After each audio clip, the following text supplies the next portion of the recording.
दयाक्षणाची मोठी अपडेट बघूयात। पवार गटाकडून शरद पवार यांचा जुना व्हिडिओ ट्विट करण्यात आलेला आहे। शरद पवार यांचं जुनं भाषण ट्विट करण्यात आलेलं आहे। पवार गटाकडून आता शरद पवार यांचा हा जुना व्हिडिओ ट्विट करण्यात आलेला आहे। तर निवडणूक आयोगाने हा मोठा निकाल दिला आणि त्यानंतर शरद पवार यांचं जुनं भाषण शरद पवार गटाने अधिकृतरित्या ट्विट केलेलं आहे। तर वारंवार आपण बघतोय अजित पवार गटाकडून शरद पवार गटावरती टीका टिप्पणी होत असल्याचं आपण बघितलेलं आहे। मात्र यानंतर आता जो दावा वारंवार केला जात होता तो कुठेतरी खरा झालेला आहे आणि त्यानंतर आता ही प्रतिक्रिया आली आहे। लोकांची साथ आहे तो हे गावे थकणार नाही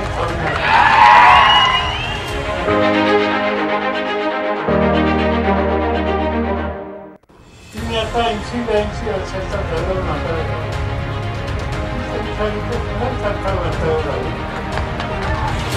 काय ठरतोय मी काय त्याच्या फळत जाऊन